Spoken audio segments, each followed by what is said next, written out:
let's go back. Let's go back into time. Let's talk about Rings of Power Season 1 before Season 2 premieres.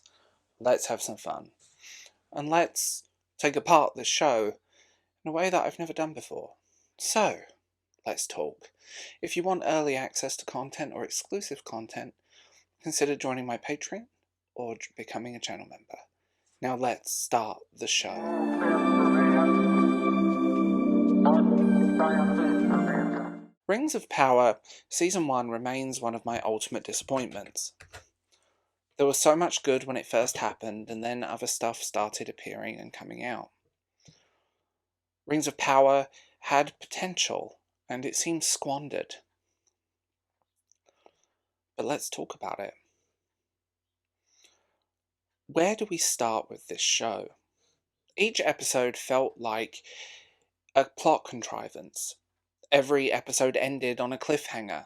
Like an episode of Days of Our Lives, I half expected the music to start playing. My biggest criticism of this show was always the writing. It was always that feeling that everything just fell off the mark. And many of the actors, I do feel, took their lessons from William Shatner. And don't get me wrong, William Shatner is a legend, but come on. The show had one of the biggest premieres in television history, yet it failed to maintain that audience, with only 30-something% of the actual initial audience finishing the episode. Unlikable people such as Charlie Vickers, whatever his name is, playing the I'm Not Sauron, is just mind-boggling to me. An actor with very little experience under his belt. He did one film and 3 TV shows, and his hairline probably matches his experience. Hydrocephalus is not a good look. Joking aside, let's just get into this. The thing that struck me is this is a billion-dollar TV show. And while some of the beautiful, beautiful shots do really stand out, and credit where credit's due there, and I mean some of the drone footage of New Zealand, the beautiful landscapes they created are spectacular. But the special effects close-up were a mixed bag. Why did everything feel reasonably small? Why it was with the fast travelling? This is where we go. They would turn up in these places in this billion-dollar TV show, and ultimately, it was like 5 houses in a muddy field. Places that were meant to be important, have a personality, didn't. Travelling was done via a cut of a map, just magically appearing in the next location, in the same costumes, looking clean and shiny, as if they hadn't travelled thousands of miles. I never understood that. It's a very bizarre way of telling a story, when everything in this big open landscape feels contrived and compressed, and feels a bit like you're watching a fast travel in a video game to a location you've already been. The potential was definitely there. But the potential was lost in the way that they told the story. The writing was often contrived and done for a plot convenience, and many of the actors all gave the same wooden stare-at-the-camera performances, pulling angry faces when they had to emote, rather than actually embodying the role.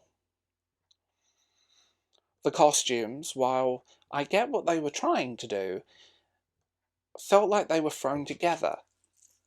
Pieces didn't match, pieces didn't fit, and there was no character story through the costumes. Costumes of characters are meant to tell a story as well, and this didn't. It was just, this looks remotely fantasy-like, we'll do that. But why did they need to?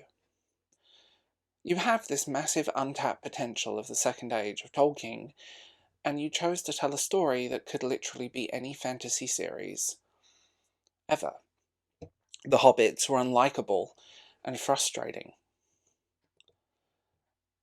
and presented this very bizarre story that didn't quite work. Lifting dialogue and scenes and direct scene references to Peter Jackson's films and the Lord of the Rings trilogy book, including the scenes where the hobbits are hiding. Often it felt like they were recycling this material because they needed to try and capture on some nostalgia bait, and that's ultimately a problem. But this is what happens when you give people who have no actual talent behind them something so big. It was interesting watching the pacing of this season. Very little story actually happened between the first episode and the final episode. Instead, it was story told through info dumping rather than anything else. They had this wide-arching world and story, yet the frustrating thing was how confined it felt. How claustrophobic these sets felt when you have these massive landscapes and beautiful CGI scenery, but they're in a room. The actors are barely acting, and it shows in these performances when they're left to their own devices. The totally I'm Not Sauron guy was just unlikable, and I hate this kind of amnesia storytelling. Actually, I hate it with a true passion, and I hate the way that everything ended on a weird cliffhanger. Let's be real here. It ended on those cliffhangers to try and drum up interest in what would happen next. Then there was the whole story with the wizard and the hobbits and everything else that just didn't fit or flow incorrectly. Often it felt like I was watching 2 or 3 TV shows squished together. And that's where it got even more frustrating. The inconsistent performances. The inconsistency in storytelling. And the pacing that's crawled to a snail's pace. People raved how pretty it was, how gorgeous the special effects were, yet they never really said much anything else. The show feels contrived, and many major plot elements that should be important feel like a MacGuffin to a story rather than an actual engaging component of it. The rings in The Vampire Diaries is prime example. Vampires sparkling in Twilight is another example of a story MacGuffin that's used to explain things and a get-out-of-jail-free card. Numenor also made me laugh.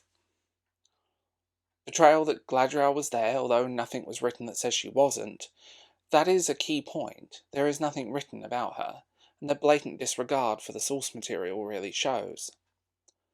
They could have done the Rings of Power as an episodic thing, stretching across centuries.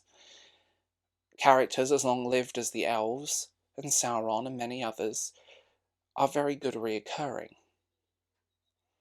But they didn't do that. The condensed timeline kind of makes sense in this context. The problem is, you kind of blow some hell into the story as well, because you have two Durins alive at the same time, which should not be a thing, in any way, shape or form. The characters feel superfluous to the story, and there isn't much story to speak of.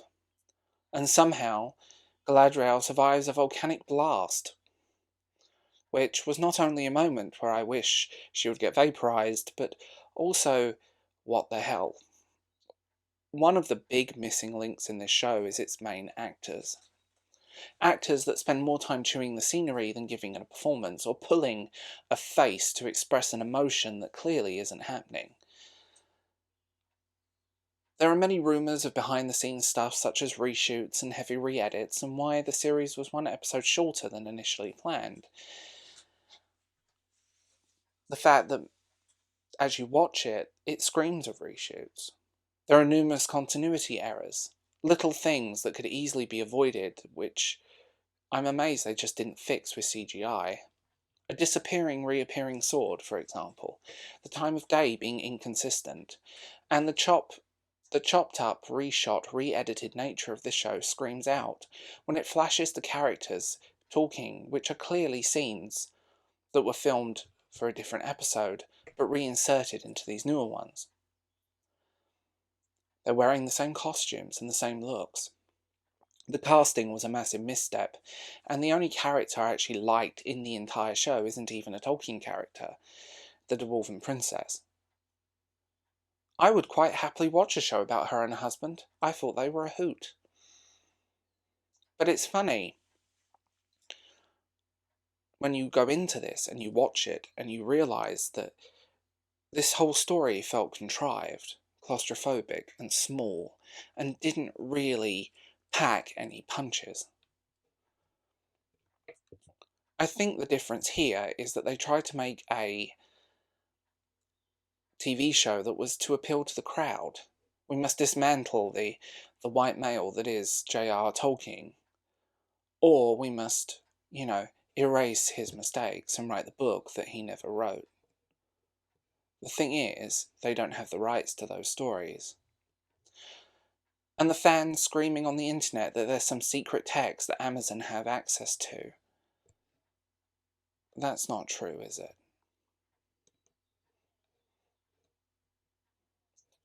It's one of those moments where you watch it and you realise that no matter what they did to this story, I don't think it was truly fixable. I don't think it was that moment where they could have created something that was something that was cohesive out of what they created. It was funny going back and rewatching those episodes on my hard drive and thinking, well, now we know why things aren't working. When the rumours of the reshoots and the drama behind the scenes kicked off, it was interesting. For a simple reason, a lot of the editing choices and stylistic choices made sense all of a sudden. The way that was handled, the way the story is told, the fact that it's impressively slow, and often just feels like noise into the void, I suppose.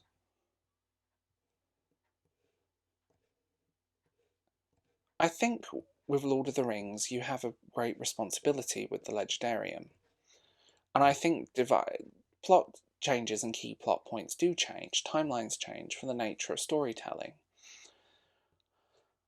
But the problem with that is, there will always be a difference between film, television, and cinema. And they are three different things. Cinema is an art form, film is a commercial decision, television can be both. A lot of people crying that how dare you give it a bad review, all the people that worked so hard on it. Well, the problem with that, as a whole, is that it has to be a good TV show. The poor writing and poor choices scream out repeatedly throughout this entire thing. It often felt like it was purely a bubble. The scope felt small. The scope felt as if it was just claustrophobic, and I use that word repeatedly in this. It was claustrophobic. It felt claustrophobic. It didn't feel big and open with this beautiful scenery and spaces.